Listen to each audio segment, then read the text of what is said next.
ঢাকা থেকে কক্সবাজার দেশের অন্যতম জনপ্রিয় ট্রেন রুট।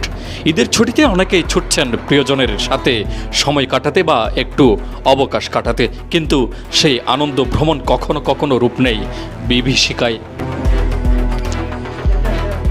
ঈদের ছুটিতে কক্সবাজারগামী পর্যটক এক্সপ্রেসে ভ্রমণের সময় ঢাকার কবি নজরুল সরকারি কলেজের অনার্স তৃতীয় বর্ষের ছাত্র রিদওয়ান ইসলাম পাথরের আঘাতে মারাত্মকভাবে আহত হন। আজকের প্রতিবেদনে সেই ভয়ানক অভিজ্ঞতার কথাই তুলে ধরব।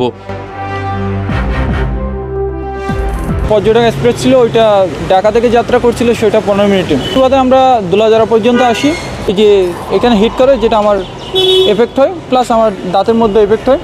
তো আমি এটা বলবো, যারা পর্যটক আসছেন কক্সবাজারে, আপনারা খুবই সেন্সিটিভভাবে আসবেন, পাশাপাশি জানালাগুলোর সেফ রাখবেন, বন্ধ রাখার চেষ্টা করবেন। আর আমি এটাই ধিক্কার জানাই, আমি ইনজুরি হওয়ার পর রেল কর্তৃপক্ষকে ইনফর্ম করছিলাম। ইনফর্ম করার পর ওরা প্রায় আধ ঘন্টা পর তার একটা ফার্স্ট এড বক্স আনে।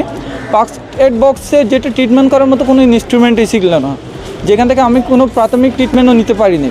প্লাস যখন কক্সবাজার রেল স্টেশনে নামি, তখন ওদের এমপ্লয়ের সাথে কথা বলতে চাইলাম, অফিসে কেউ নেই, কর্তব্যরত কেউ নেই, অফিস পুরাই খালি। তো পরবর্তীতে জানতে পারলাম ওরা কেউ নেই।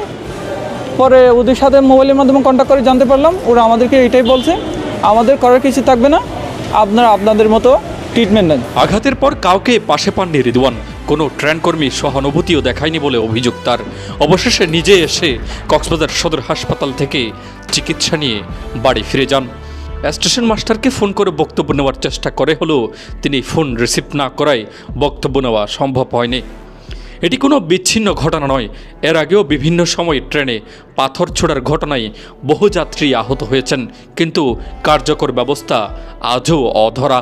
একজন শিক্ষার্থীকে যদি রেল ভ্রমণে এমন চরম অভিজ্ঞতার মধ্য দিয়ে যেতে হয়, তবে প্রশ্ন ওঠে আমাদের রেল নিরাপত্তা কতটুকু নিশ্চিত, এবং দুর্ঘটনার পর দায়িত্বপ্রাপ্ত কর্মকর্তারাই কেন সহানুভূতিশীল নন।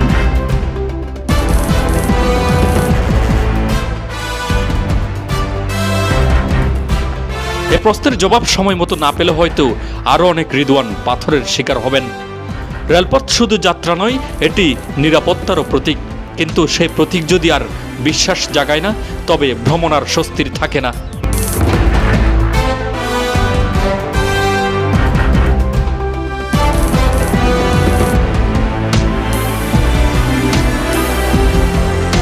এদিকে রেলের ভ্রমণ পিপাসু যাত্রীদেরকে আরও বেশি সচেতন হওয়া প্রয়োজন বলে মনে করছেন